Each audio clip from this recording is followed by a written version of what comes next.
आज हम इस वीडियो में बात करने वाले हैं भारतीय सौंदर्य तत्व और रस सिद्धांत का, जो हमारा टॉपिक है फर्स्ट ग्रेड का ड्राइंग एंड पेंटिंग का। उसके बारे में चर्चा करेंगे। दोस्तों, इस टॉपिक में से 3 या 4 क्वेश्चन आपको एग्ज़ाम में ज़रूर मिलते हैं।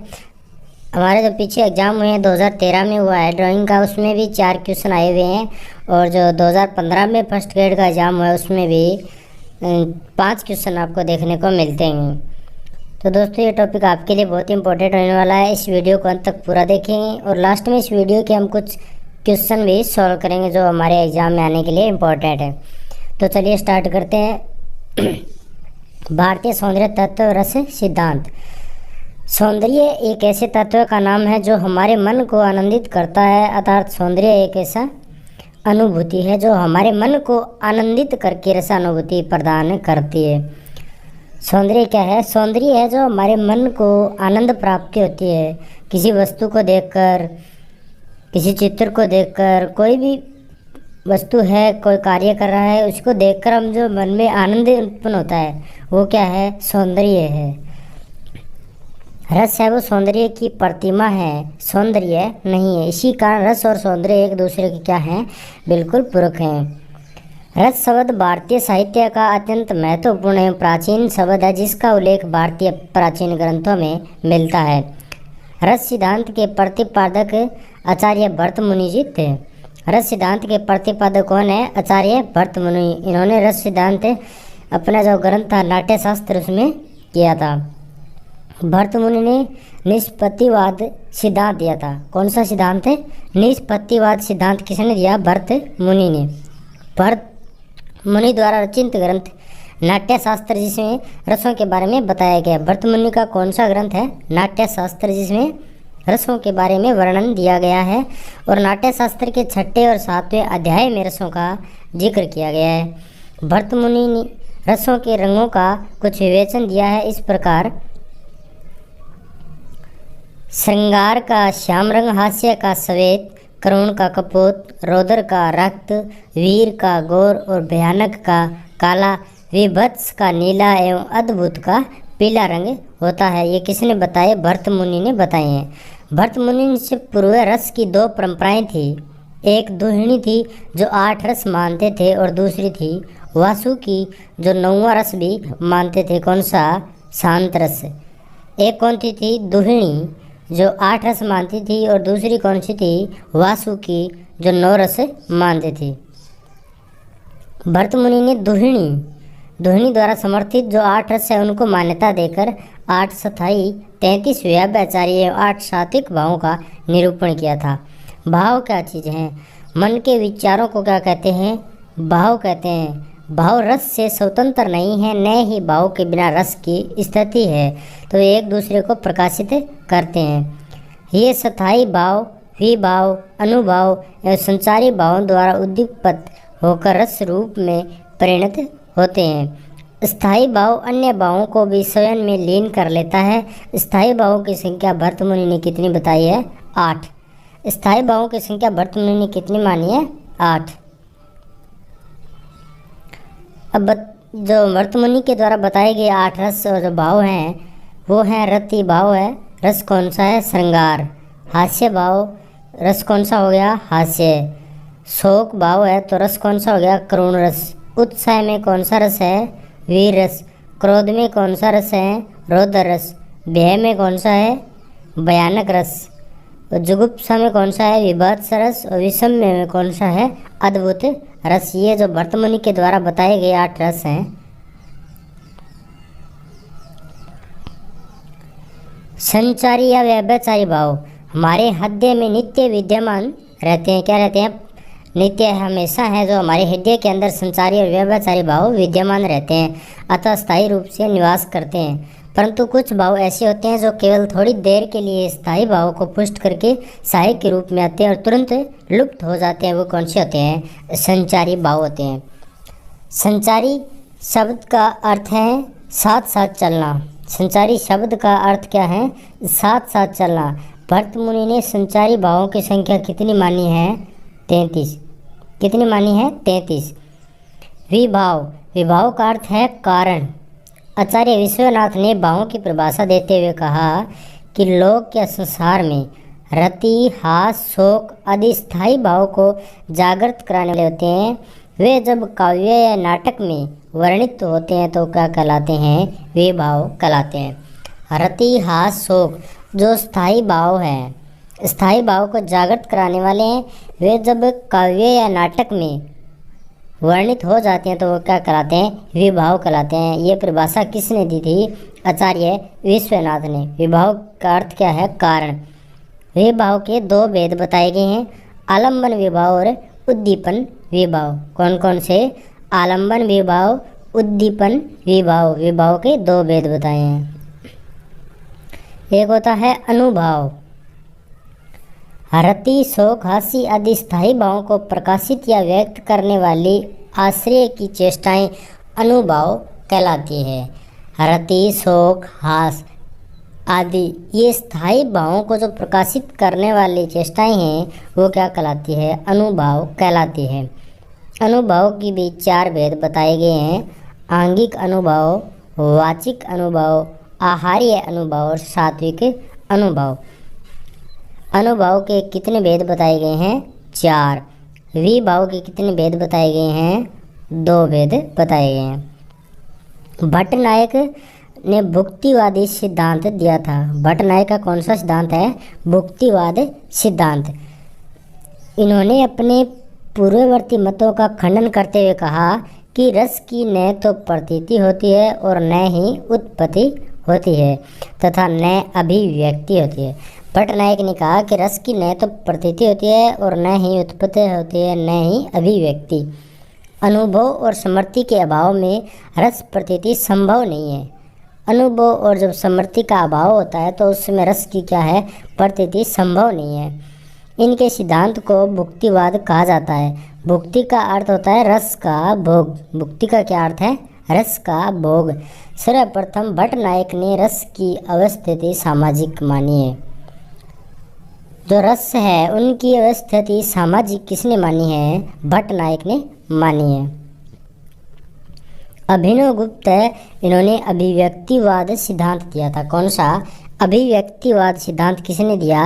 अभिनव गुप्त ने। कवि, संगीतकार, नाटककार अभिनव गुप्त ने नाट्य शास्त्र पर अभिनव भारती नामक टीका लिखी थी।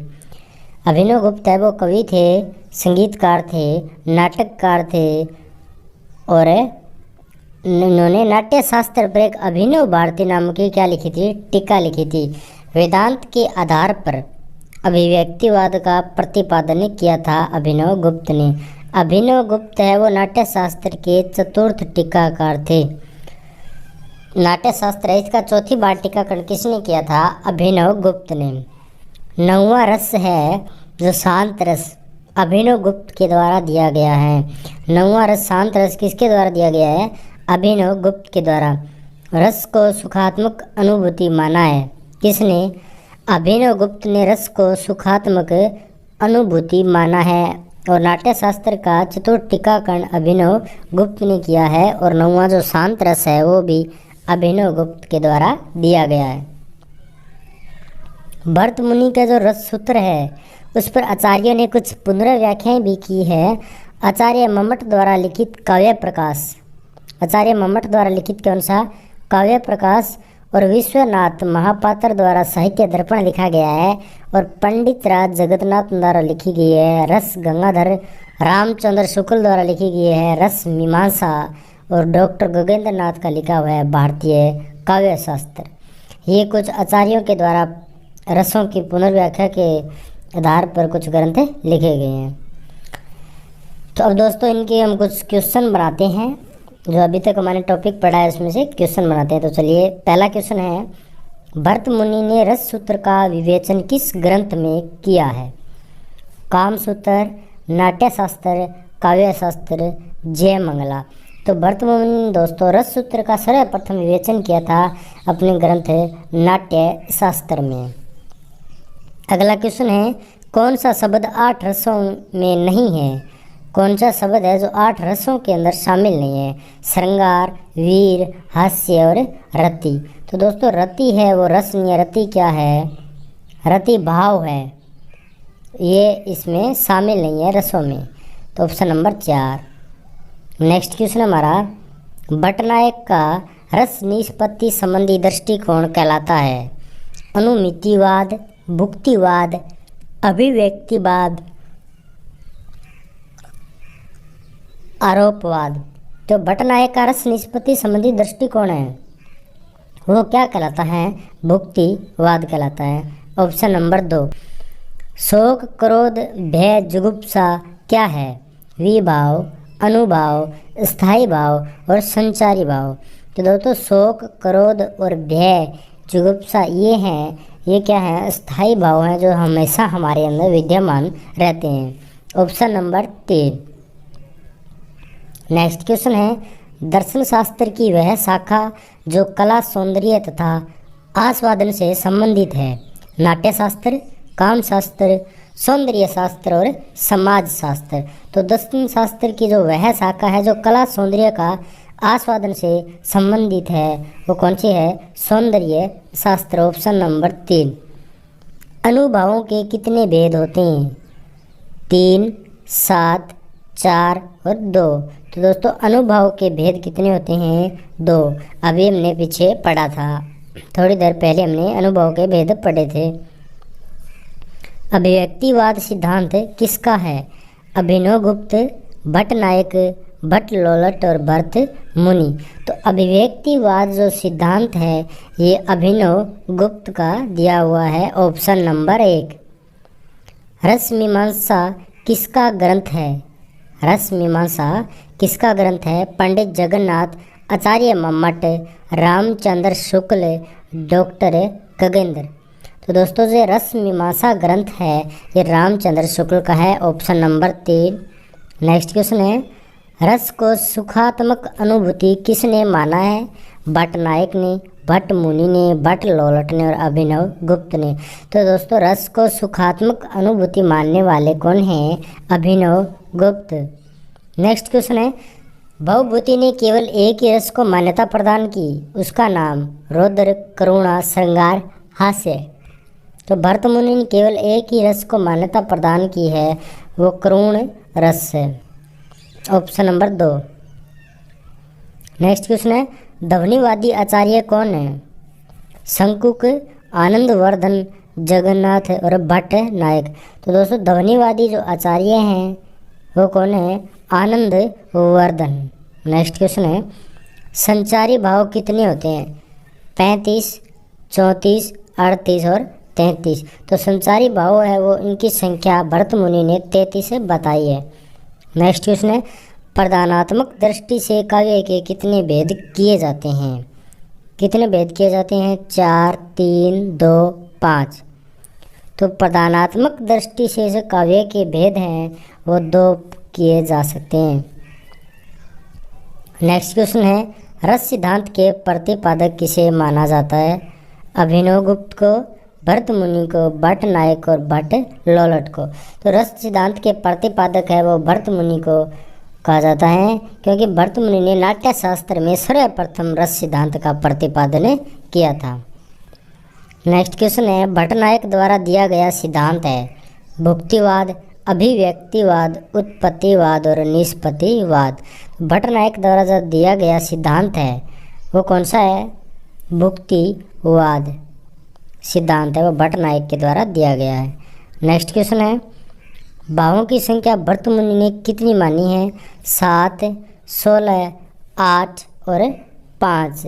तो दोस्तों भरत मुनि है इन्होंने 8 रस और 8 भावों की संख्या मानी है। कितनी? 8। Option number 3। नेक्स्ट क्वेश्चन है, भरत मुनि ने किस परंपरा को मान्यता देकर भाव निरूपण किया? दोहिणी, वासुकी, प्रणति और निष्पत्ति। तो भरत मुनि है इन्होंने जो दोहिणी परंपरा थी उनमें 8 रसों को मान्यता दी है, उसी के आधार पर इन्होंने भाव निरूपण किया है। तो ऑप्शन नंबर 1। नेक्स्ट क्वेश्चन है, भारतीय साहित्य में सर्वाधिक मान्यता प्राप्त रसों की संख्या कितनी है? 7, 9, 8, 12। तो भारतीय साहित्य में सर्वाधिक मान्यता प्राप्त है 9 रस। पहले 8 रस थे, 9वां रस है वो शांत रस। कौन सा रस है? शांत रस अभिनव गुप्त के द्वारा दिया गया है उसको भी मान्यता दी जाती है भारतीय साहित्यों में। तो दोस्तों आज का वीडियो बस इतना ही। अगर ये वीडियो दोस्तों आपको अच्छा लगा है तो प्लीज़ लाइक ज़रूर करें और कमेंट करके बताएं आपको कैसा लगा। कोई क्वेश्चन में डाउट हो, किसी प्रकार की कोई डाउट हो दोस्तों तो कमेंट के माध्यम से पूछ सकते हो। धन्यवाद दोस्तों।